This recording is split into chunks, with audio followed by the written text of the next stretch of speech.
Hari ini saya akan fokus tentang suatu tindakan operatif pada daerah sinonasal,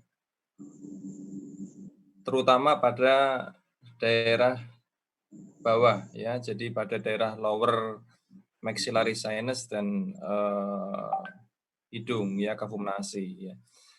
Sebelumnya kita tentunya familiar dengan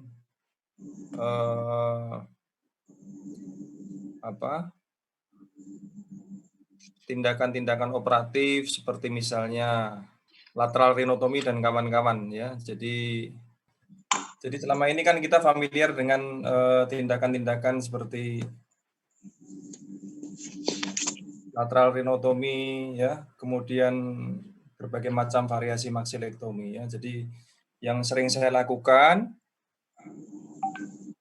jelas terlihat? Sudah, dokter. Ya, yang sering saya dan Dr. Dwi lakukan kan rata-rata hampir semua masa sinonasal yang memang relatif rata-rata besar datang ke Karyadi itu adalah dengan berbagai macam variasinya. Ya, inilah gambaran lateral rhinotomy sebagai akses untuk tindakan lanjutan berupa maxilektomi. Ya. Kemudian ini adalah ya berbagai macam tujuan ya. Jadi kenapa dilakukan approach atau pendekatan atau insisi itu? Karena kita berusaha untuk melakukan akses. Akses terhadap apa? Akses terhadap berbagai macam variasi operasi yang dilakukan ya. Ini sudah berulang kali dilakukan disampaikan pada tinjauan pustaka ya, mungkin pada saat kalian jurnal.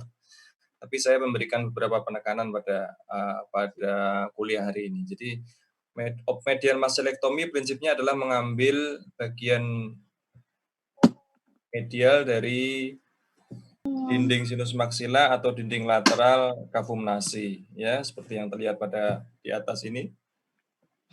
Yang tahap kedua adalah maxilektomi parsial ya, bisa terbagi menjadi dua, bisa yang infrastruktur ya, yang bagian bawah sebagaimana terlihat di sini, maupun suprastruktur. Ringan paling kecil, paling sedikit adalah medial maxilektomi. Yang diruntuhkan adalah dinding medial maksila ataupun dinding lateral kafum nasi. Kemudian yang kedua adalah maxilektomi parsial, bisa infrastruktur maupun suprastruktur. Kemudian yang lebih ekstensif lagi, lebih luas lagi, dengan area reseksi meliputi bagian atas dari maksila, kemudian bagian tengah dari maksila, serta processus alveolaris ke bawah meliputi palatum durum. Ya. Kemudian yang paling ekstensif dan paling luas adalah total maxilektomi. Itu yang paling sering kita lakukan di Rumah Sakit Karyadi. Dengan pendekatan rata-rata yang kita lakukan adalah insisi yang dimaksud dengan lateral rhinotomy dengan berbagai macam variasi insisi tersebut. Ya, tadi saya tampilkan lagi secara ulang. Kita umumnya melakukan berbagai macam jenis maxilektomi yang baru saja saya jelaskan dengan insisi seperti ini. Secara lengkap, insisinya adalah,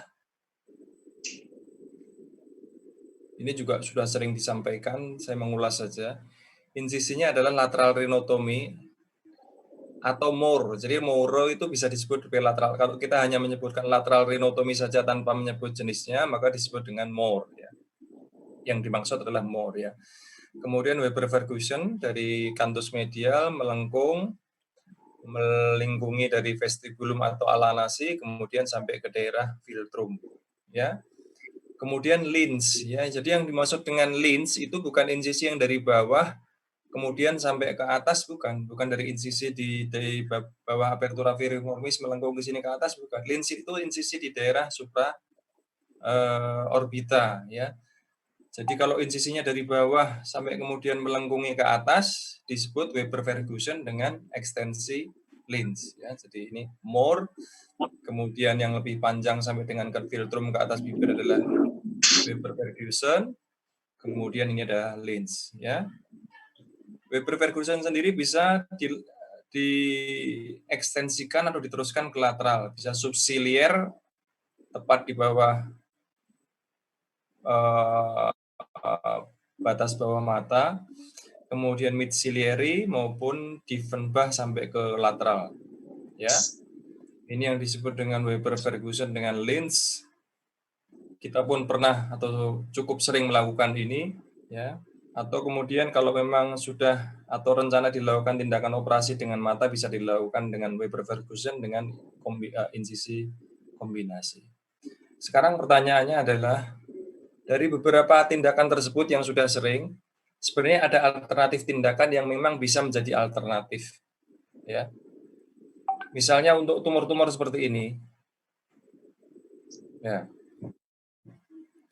Jadi kalau tumor-tumor seperti yang tersebutkan atau pendekatan insisi yang di atas adalah untuk jenis histopatologi yang memang ganas, destruktif, memenuhi kavum-nasi atau maksila. Tapi kalau ada tumor besar, ukurannya relatif besar, seperti tambah pada yang bisa dilihat di sini adalah memenuhi kavum-nasi misalnya, kemudian memenuhi rongga sinus maksila unilateral, kavum-nasinya bilateral, dua-duanya terpenuhi. Secara histopatologis ternyata setelah dibiopsi adalah zina. Ada teknik atau ada alternatif teknik untuk melakukan tindakan tersebut. Tidak harus melalui akses di atas, atau tidak harus melalui tindakan berbagai macam variasi lateral rhinotomy tersebut di atas, tapi ada teknik khusus yang disebut dengan teknik sublabial rhinotomy. Jadi yang tadi adalah lateral rhinotomy yang atas, ya. Ini adalah berbagai macam variasi lateral rhinotomy. Tapi kalau kemudian ada pertimbangan, satu, menghindari kosmetik, kemudian secara histopatologi jinak atau intermediate, ya, dan kemudian masanya relatifnya cukup besar, seperti pada tampak CT scan potongan koronal dan aksial seperti ini, maka bisa dilakukan tindakan yang dimaksud atau yang dinamakan dengan sublabial rhinotomy. Nama lainnya apa ini? Nama lainnya apa? Degloving, dokter. Facial degloving, dok. Midfacial degloving. Kita beberapa kali melakukan, tapi tentunya tidak sesering melakukan lateral rhinotomy. Ya, jadi pada kuliah online kali ini, saya secara khusus akan membahas tentang suatu tindakan operasi sebagai alternatif tindakan lateral rhinotomy, dan ini perlu saya sampaikan dalam kuliah online secara khusus, ya, karena memang dibandingkan dengan lateral rhinotomy kita lebih jarang melakukannya. Ya, sekali lagi saya sebutkan, kalau melakukan parodektomi mungkin kalian takut karena memang itu lebih ke arah kompetensi SP2 onkolog. Kalau melakukan laringektomi nanti ketika lulus di daerah juga akan takut karena memang 7-8 jam operasinya. Melakukan tiroidektomi nanti diawasi sama melakukan operasi onkologi di daerah adalah operasi tumor-tumor di daerah sinonasal. Ya. Kalian lateral rhinotomi pasti sudah bisa karena sering menjadi asisten. Dan ini saya berikan suatu materi tambahan tentang bagaimana mengakses atau mengambil suatu tumor sinonasal dengan cara lewat bawah atau lewat sublabial rhinotomy atau midfacial degloving. Ada 4 tahap yang dilakukan, ya. Ketika kita sudah bisa CWL, sebenarnya lebih mudah memahami proses operasi ini. Tapi tentunya ada beberapa perbedaan dibandingkan dengan CWL. Kalau CWL adalah insisinya di atas daerah supragingiva, di daerah fossa canina, sekitar 0,5–1 cm di arah lenggong prosesus alveolaris, maka insisi ini jauh lebih luas karena memanjang secara horizontal antar tuberositas maksila. Ya, kita lihat insisinya seperti poin D itu, insisinya luas sekali. Selain lebih panjang dari aspek lateral, juga lebih tinggi dari aspek kraniokaudal dibandingkan dengan insisi CWL normal. Ya. Dan dalam upaya untuk mengakses seluas ini, tentunya tanpa insisi di bagian atas tidak bisa. Jadi harus dibantu dengan insisi A dan B. Ya. Jadi yang saya lihat selama ini residen pahamnya insisi degloving hanya insisi yang meliputi C dan D. Ya. Hanya melakukan suatu insisi panjang kira-kira 5-10 cm memanjang horizontal kemudian diangkat begitu saja. Tentunya ini tidak akan memberikan akses atau tidak akan memberikan suatu pendekatan yang ideal untuk bagian atas, ya, sehingga insisi atau irisan C dan D harus dikombinasikan dengan insisi yang namanya insisi A, yaitu intercartilagineus, ya, dan kemudian insisi B yang disebut dengan insisi transfiksi, ya. Yang pertama adalah transfiksi, insisi transfiksi, yang kedua adalah intercartilagus seperti ini, naikkan ke atas. Ya, ini akan ada saya berikan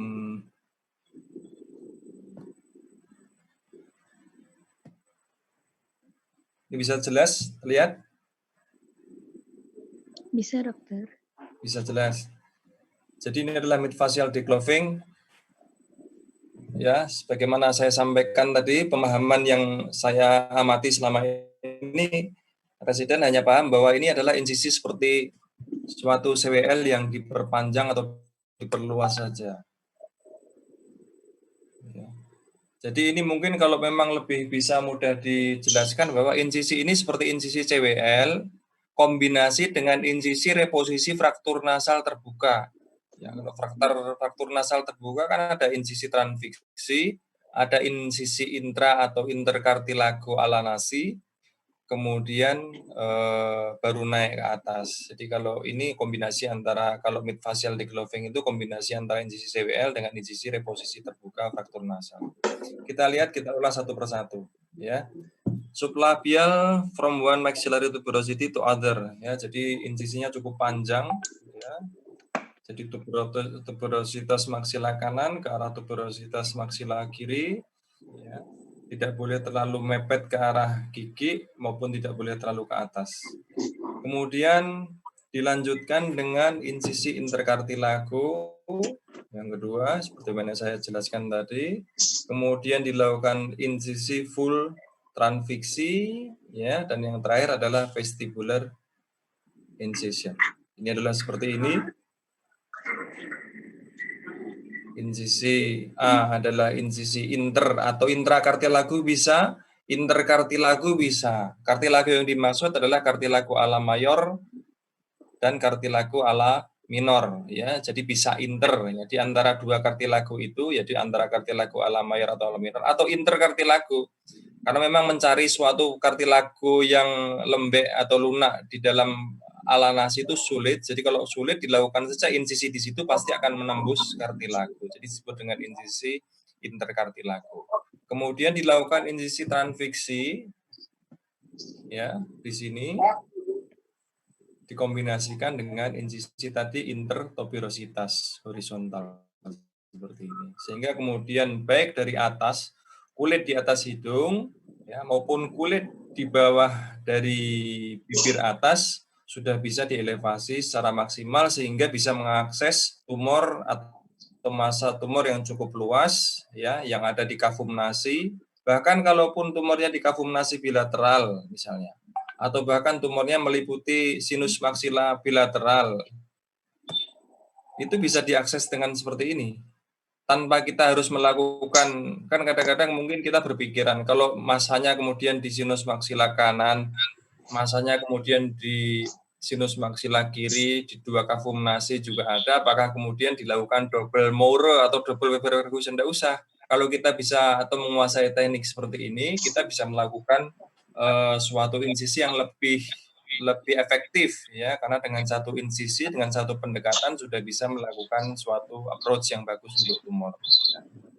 Jadi kalau bayangkan kalau misalnya penderitanya masih usia 25-30 tahun kena suatu T4 N0 M0 sinonasal meluas ke dinding atau ke kedua maksila, mungkin kedua kavum nasi. Kalau kita melakukan pendekatan dengan insisi kulit atau lateral rhinotomy kan kasihan ya, karena ada resiko scar, kemudian ada resiko terjadinya jaringan parut yang mengganggu faktor kosmetik.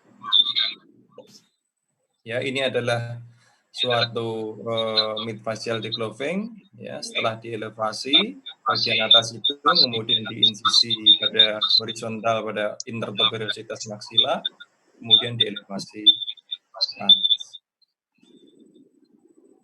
Mungkin ini ada sedikit video yang bisa menggambarkan proses bagaimana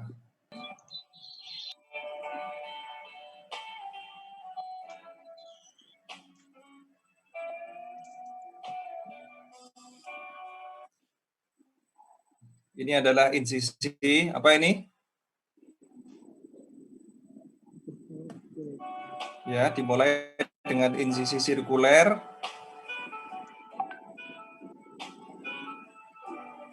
Ya, ini adalah upaya untuk mencari perbatasan antara cartilago ala mayor dan ala minor.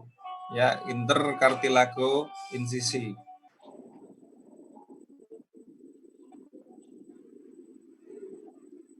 Putus.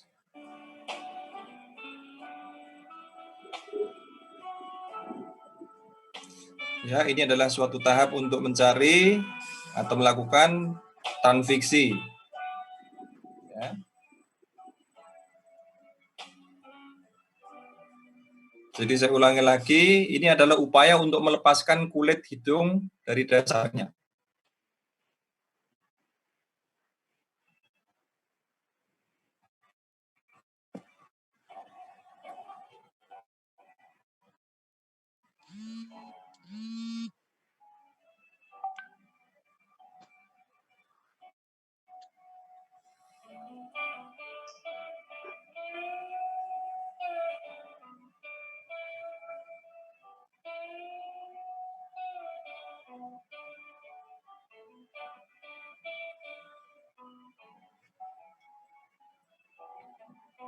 Cepatkan aja ya.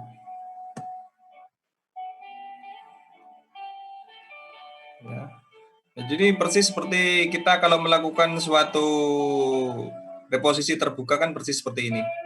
Kita buat akses sehingga kita bisa nah, ini adalah insisi bilateral maxillary vestibular approach dan diseksi superiosteal.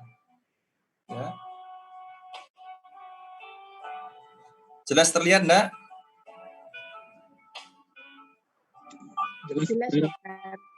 Jelas ya. Ini adalah tuberositas maksila ya, jangan terlalu ke bawah, insisinya ke bawah, insisinya horizontal memanjang. Kemudian di sisi kontratalnya juga sama, kalau bisa simetris bilateral ya. Jadi kalau mungkin ke lateralnya satunya 4 cm ya ke kanannya juga 4 cm, total 8 cm nanti kira-kira. Ya. Ini persis ya, mungkin kalau memang bisa dibilang seperti double CWL seperti itu, tapi ini lebih luas lagi ya. Aksesnya dibuat.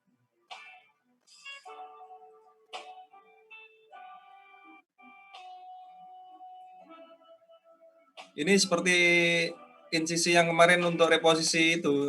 Saya minggu kemarin operasi fraktur Lefort berapa itu? Lefort 2 ya. Insisinya seperti ini kemarin.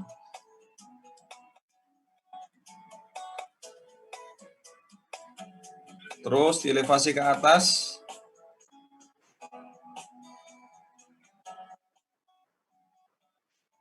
Memang ada resiko untuk terkenanya nervus infraorbitalis sehingga kemudian memang ada resiko terjadinya hipoestesi ya, tapi memang tidak ada pilihan lain kalau memang masanya cukup besar pendekatannya ini. Ya ini ada foramen infraorbitalis ya. Ini ada resikonya tercederanya di sini nih. Resiko tercederanya dari infraorbitalis. Apertura piriformis kelihatan jelas ya. Ini saya stop di sini, coba perhatikan. Ini adalah akses yang hanya bisa, sekali lagi ya, ini adalah akses yang hanya bisa dilakukan atau dicapai setelah kita melakukan insisi di atas. Insisi apa tadi? 2 insisi yang dilakukan, Per? Interkartilago insisi, Dok. Ah, pinter. Interkartilago sama satunya apa? Vestibular approach dan di seksi periosteal dong. Bukan. Kita kan bisa mengelevasi ini, sehingga kemudian tampak lubang hidung ini. Kalau kemudian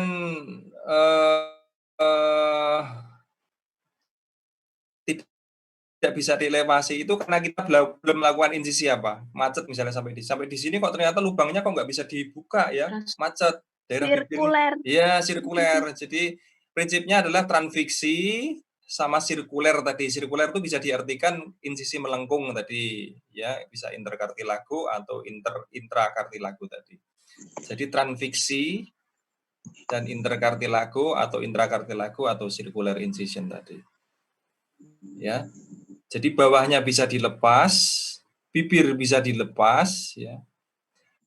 Kemudian hidung, kolumela, kulit di daerah atau di depan dari os nasal dan prosesus nasal os frontal bisa dielevasi. Sehingga hasil akhirnya adalah nanti fosa canina depan bisa terekspos untuk mengakses tumor di dalam kavitas maksila kanan.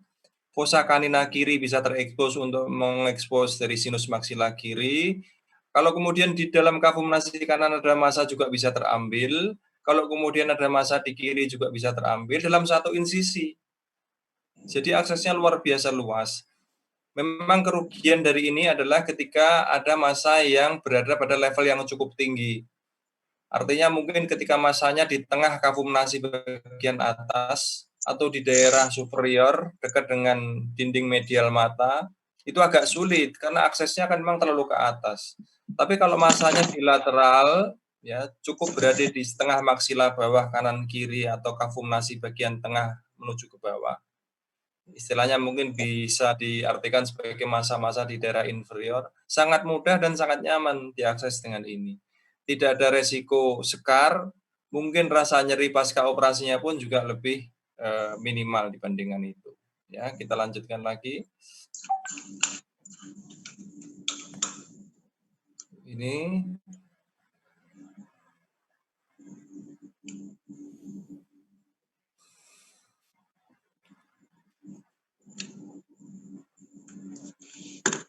Ini kalau beberapa alternatif lain yang memang bisa dilakukan sih sebenarnya Denker, tapi Denker juga kurang begitu luas aksesnya ya. Kalau Denker kan hanya masih lama. Kalau Denker kan hanya satu tempat ya. Kita hanya membuang atau membuat suatu akses untuk menyatukan antara lubang hidung ya ipsilateral kemudian kavum nasi dengan meruntuhkan dinding medial maksila. Ya, kita lihat lagi. Teruskan ya, sampai ke atas. Ini juga sudah hampir mencapai akses ke atas ya.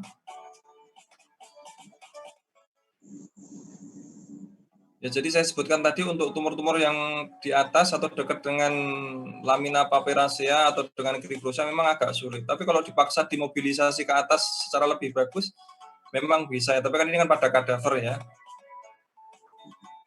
Kalau pada pasien nyata ya sudah bleeding ya. Walaupun mungkin dengan tindakan hemostasis atau vakovasokonstriksi tentunya tidak akan bisa seview ini. Jadi ini ya, ini bisa dilihat. Ini adalah cartilago ala yang tadi dipisahkan dengan kulit ya. Ini adalah cartilago ala, ini adalah columella dan anterior nasal septal cartilage. Ya.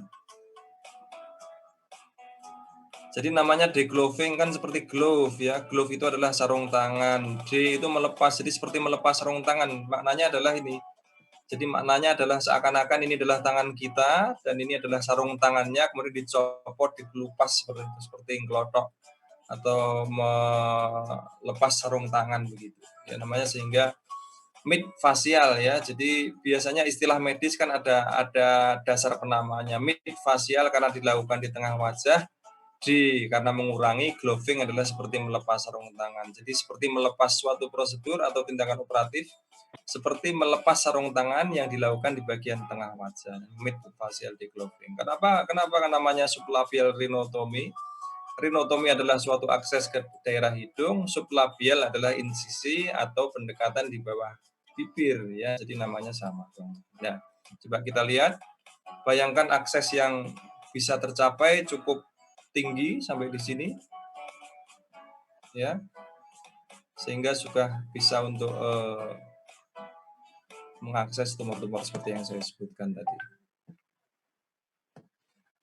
Mungkin itu yang pertanyaan di sini. Ada yang kurang jelas? Ade? Jelas, dokter. Jelas ya? Izin dokter, Ya. tanya dok. Izin. Kalau saya Farid dok, ya, izin kalau misalnya masanya itu pada salah satu sisi saja dok, kanan saja, itu apakah dibuka kanan kiri juga dok? Masalahnya gimana? Masanya gimana? Misalnya ada salah satu sisi aja di kanan saja gitu dok, atau untuk tindakan itu di kanan saja gitu ya? Juga kiri atau gimana dok? Ya, sebenarnya kita, ya makanya tadi, kalau kita di bagian selama ini kan kalau masanya unilateral ya, besar gitu ya, kita bisa melakukan tindakan variasi berbagai macam insisi tadi. Dari yang terringan adalah Moore, ya, dari yang kemudian menjadi lebih luas lagi bisa Weber Ferguson, ya. Bentar ya, saya share screen. Ya dok. Ya. Nah ya dok. Jadi berbagai macam variasi yang kita lakukan sebagaimana saya jelaskan pada awal tadi dan memang lebih sering kita lakukan adalah seperti ini. Tapi coba bayangkan karena memang datang ke kita kan rata-rata memang usianya memang di atas 50 tahun, 55 tahun, 60 tahun yang dalam tanda kutip tidak mempertimbangkan faktor estetik. Sekarang kalau datang coba misalnya datang pasien dengan wajah apakah kemudian kita melakukan atau memaksakan tindakan ini?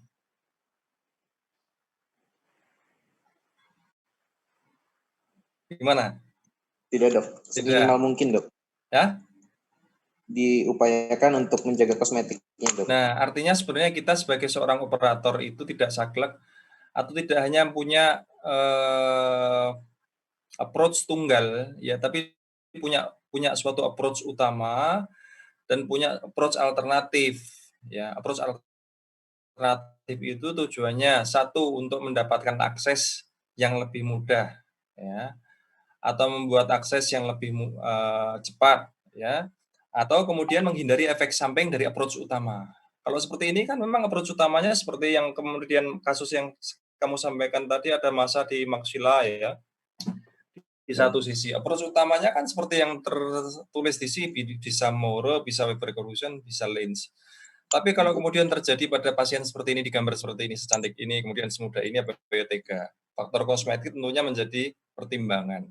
Artinya harus kita mempunyai suatu alternatif lain, dan alternatif lain itu ternyata sebagaimana yang saya sebutkan tadi dan tabelkan juga di video, mempunyai akses yang cukup bagus untuk mengangkat suatu tumor yang seperti itu. Ya, jadi pada beberapa kasus memang lateral rhinotomy atau Weber Ferguson atau Lens, ya mungkin kalau Lens tidak bisa disubstitusi ya, tapi kalau lateral rhinotomy Moore dan Weber Ferguson ya dengan masa yang memang masih bisa terlimitasi itu bisa digantikan dengan Weber Ferguson tadi. Dan memang di literatur disebutkan untuk Weber Ferguson itu banyak diterapkan pada suatu benign sinonasal mass yang besar, yang melibatkan dua sisi. Dua sisi itu artinya bisa dua sisi kavum nasi atau dua sisi kombinasi antara maksilari kavum-nasi dan sinus, terutama sinus maksila, ya. Kemudian diindikasikan juga untuk tumor-tumor malignan yang low grade, ya. Ya, jadi benign mass, kemudian intermediate sinonasal tumor, ya, kemudian yang malignan tapi yang low grade, ya, bisa diakses dengan tindakan operatif berupa sublabial rhinotomy atau midfacial degloving. Ya, atau memang tumor dengan gradasi malignansi tinggi, tapi kita masih mempertimbangkan faktor-faktor kosmetik, ya. Jadi ini penting ya. Jadi bagaimana saya sampaikan, wah ketika saya sampai stase onkologi kok saya malah ngeri ya. Seakan-akan tidak semua terjangkau dan tidak semua saya mampu.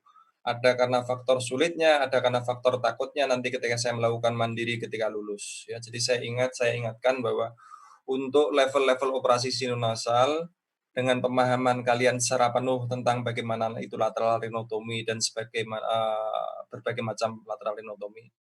Plus kalian menguasai tindakan operatif ini, tindakan operatif sublabial rhinotomy atau midfacial degloving, saya rasa sudah cukup bisa untuk melakukan tindakan-tindakan operatif keganasan sinonasal. Ya. Ada pertanyaan lagi? Ini yang memang tindakan paling sulit bukan mengambil tumornya, tapi apa? Siapa yang tahu? Mencari nervus infraorbitalisnya, Dok. Bukan, langsung ketemu itu Sufi. Langsung ketemu, ini ketemu nih. Di Memisahkan itu, ya. Dok. Risiko cederanya nggak, Dok? Komplikasinya, Dok. Tindakan yang paling sulit. Tindakan yang paling sulit kata Sufi mencari infraorbitalis. Enggak, kita infraorbitalis malah langsung ketemu. Kalau insisinya tepat, set langsung ketemu. Ini tah, bilateral ini tah. Kalau putus ya hipoestesi gitu aja tah. Apa paling sulit apa operasi ini sebenarnya? Undermining-nya, Dok. Hah? Undermining-nya di degloving-nya, Dok. Nah, yang paling sulit ya, yang kalau kalian kan wah membayangkan insisinya luas horizontal di bawah itu paling sulit. Salah. Kalau kalian mengambil tumor itu paling sulit, salah. Masa tumor sinonasal kan biasanya brol gitu aja diambil ya dengan modal FRIR, kemudian nanti diambil dengan ovarium klaim besar kan terambil. Yang paling sulit adalah irisan transfiksi dan insisi interkartilaginus ini. Ini yang paling sulit. Jadi mungkin kalau ada secara waktu total penuh 2 jam operasi, mungkin 1 jam itu ngiris atau mencari mengelevasi ini. Jadi memang harus, nanti kalau ada kasus lagi, misalnya ada reposisi fraktur terbuka, saya coba ajari insisi transfiksi maupun insisi interkartilago. Ya, jadi manfaatnya ketika nanti kalian tahu atau memahami insisi interkartilago itu, kemudian insisi transfiksi, sehingga suatu saat kalau nanti mau melakukan tindakan operatif sinonasal dengan Weber Ferguson, pasti sudah bisa. Kalau insisi yang sifatnya ini pasti sudah bisa. Insisi yang memanjang ini kan simple ini. Ini mirip Denker juga, mirip CWL yang luas juga, pasti simple dan bisa. Tapi insisi yang di atas tadi yang relatif sulit. Ya. Mungkin demikian yang saya sampaikan. Ada lagi pertanyaan? Satu lagi pertanyaan mungkin? Izin, Dok. Tentunya resiko nyerinya lebih minimal ya. Sekar pasti lebih minimal, cacat kosmetik hampir tidak ada lah. Ya. Jadi hiperestesi atau nyeri memang tidak ada, tapi memang resikonya malah justru hipoestesi. Ya, kalau yang di daerah insisi lateral rhinotomy kan bukan hipoestesi, hiperestesi itu pain ya. Tapi kalau itu yang memang perlu dijelaskan dengan operasi itu, nanti kadang-kadang kan pasien tanya ya, apalagi pasien 30-an, 35 tahunan gitu, perempuan tanya, "Dok, nanti ada skar?" Enggak ada skar, enggak ada cacat. Tapi memang ada risiko terjadinya kebas di daerah pipi yang bisa permanen. Apakah permanen? Bisa permanen lah, kalau putus kan permanen. Hipoestesi atau kebasnya di daerah pipi gitu. Ya, pertanyaan ya. Izin, Dok. Izin, Dok. Halo, Dok. Ya, Izin dok, menanyakan mungkin sedikit keluar dari masa di maksulofacial dok. Kalau kayak kemarin luka fraktur terbuka, kemudian ada fraktur juga di dekat di antara dua mata gitu. Kalau kita raih dari pendekatan ini bisa nggak dok? Apa naik lagi gitu dari midfacial degapping? Nggak perlu buka dari sisi lain? Ngaksesnya bisa, Fer, tapi Ininya mulai nggak, dok? ngebornya sulit, Fer. Oh, jadi dok. Itu kan Iya, dok. proses mencari fraktur itu pasti ketemu. Kalau dengan itu dipaksakan dengan elevasi tadi, pasti ketemu. Kan kita lakukan kemarin juga seperti itu, toh, Fer? Iya, dok. Kita mirip seperti ini tadi. Iya. Dan sudah sampai atas. Cuman ketika untuk sampai memasang plate itu sulit karena kita juga harus pakai Langenbeck atau H, kemudian kita juga harus pakai bor. Itu yang relatif sulit. Karena perlu akses ekstra. Jadi maksimal kalau saya lihat akses yang bisa dicapai untuk apa namanya midfacial rhinotomy atau midfacial degloving ini adalah sedikit di bawah tepi bawah mata ya, mungkin tidak sampai dengan kantus medial ya. Jadi kalau sudah tumornya sudah sedemikian tinggi sampai dengan kantus medial atau bahkan Crabtree plate ya sudah cukup sulit. Gitu. Mantap, ya. Baik, dokter. Izin dok. Ya. Izin bertanya dok, untuk tindakan ini deglovingnya sampai ini siapa yang pernah sebatas melakukan ya, yang mirip-mirip Lucia dulu pernah Denker ya? Denker, dokter. Nah ya itu dulu 2018 itu Denker mirip-mirip Iya, gini, dokter. tapi kan nggak sepanjang ini. Hanya kemudian incisinya cukup luas, masih berbau-bau unilateral itu, tapi unilateral ruas. Kemudian diambil batas apertura piriformis bawahnya sehingga aksesnya cukup. Kalau nggak salah waktu itu masanya dikafumnasi sama maksila kiri ya, kanan ya, Lucia? Kanan, dokter, di Ya. kafumnasi dan sinus maksila. Karena dipertimbangkan kalau CWL kurang luas, kalau dari akses kafumnasi saja juga tidak bisa bagus, sehingga waktu itu kita lakukan Denker. Ada lagi yang pernah ikut mungkin dengan Dr. Dwi pernah ada yang midfacial degloving atau sublapilar rhinotomy pernah? Saya pernah dok, izin dok. Oh iya, dengan Dr. Dwi dok. Oh iya, persis tindakannya atau ada variasi sedikit dilakukan juga kah? Persis dok, mirip seperti persis dok, incisinya seperti kayak cewek diperpanjang itu kemudian dibuka di elevasi dari bawah. Nah, di elevasi dari bawah, hidungnya di insisi transfiksi apa enggak? Fiksi ya berarti sudah. Ya nanti kalau ada ya moga-moga pandemi ini segera berakhir sehingga kemudian operasi-operasi atau tindakan-tindakan onkologi terutama masa sinusal bisa kita lakukan operasi, dan nanti kalau ada masa atau ada suatu tumor dengan besar dan histopatologi yang ideal untuk dilakukan tindakan maksilektomi, moga-moga ada kesempatan untuk mengajari kalian semua ya. Satu lagi pertanyaan mungkin? Izin dok, Lucia dok.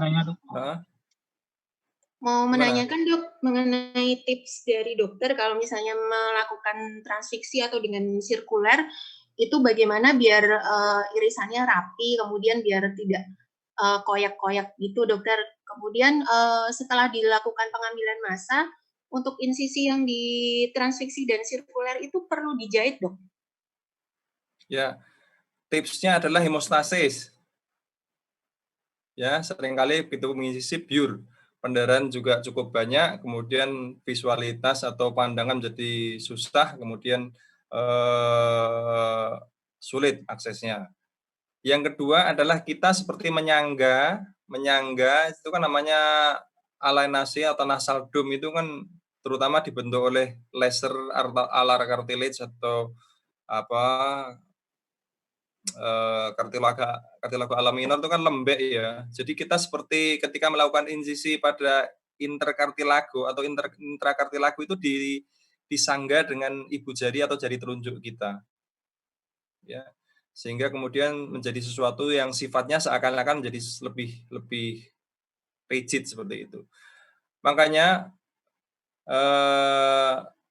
di beberapa tulisan menyebutkan tidak harus interkartilago. Kenapa kok tidak harus inter? Karena nyarinya memang sulit ya pada kartilago yang selembek itu dengan kulit dengan lokasi yang berada di kelangkungan itu sulit. Sehingga kalaupun sulit wis tusuken wae, yang penting masuk subkutan. Kalaupun nanti dia menginsisi kartilago kan namanya menjadi interkartilago. Interkartilago itu ya teriris berarti, kartilago ala myrotomira. Teriris tapi kan tidak kemudian keluar kulit. Dia akan masuk ke kemudian ke bawah kulit, kemudian tembus ke arah apa? Os nasal toh. Iya, jadi ini. Ini yang sulit ya, Lucia ya.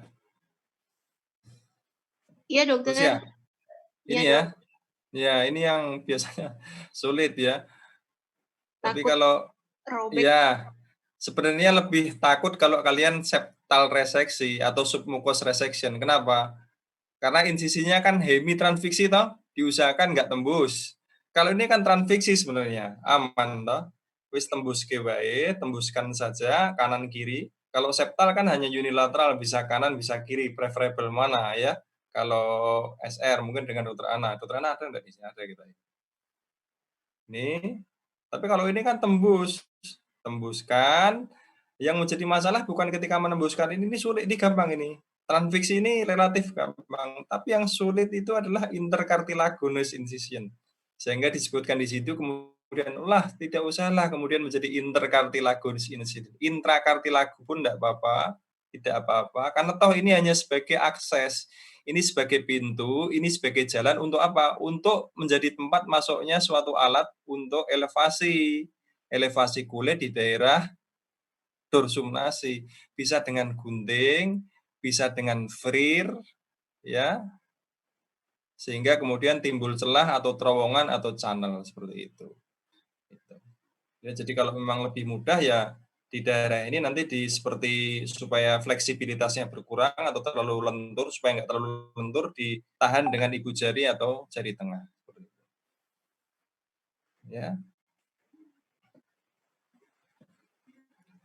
Mungkin itu saja ya yang bisa saya sampaikan. Ini sudah 8.55. Kuliah berikutnya dari Dr. Ana ya. Ya. Semoga bermanfaat. Sekali lagi ini adalah ya dua sangu atau dua hal yang secara pengetahuan dan secara skill nanti bisa diterapkan ya di tempat praktek kalian sebagai residen, sebagai PPDS atau sebagai ya spesialis yang lulus ya. Operasi onkologi apa yang bisa kita lakukan? Operasi massa sinonasal. Pendekatan apa yang saya pahami selama pendidikan? Pendekatan lateral rhinotomi dengan berbagai macam variasinya dan pendekatan sublabial rhinotomi. Harus bisa. Dan tidak boleh hanya kemudian operasi-operasi dasar saja. Oh, hanya tonsilektomi, hanya kemudian phase 1, hanya mastoidectomy, bukan. Operasi onkologi pun jangan kemudian wah operasi onkologi kan tingkat enggak, operasi onkologi yang sinonasal itu relatif masih bisa dipelajari, masih bisa dilakukan dan dibandingkan laringektomi segala macam masih resikonya masih lebih kecil ya, dan kalian harus bisa nantinya. Ya, semoga bermanfaat. Wassalamualaikum warahmatullahi wabarakatuh.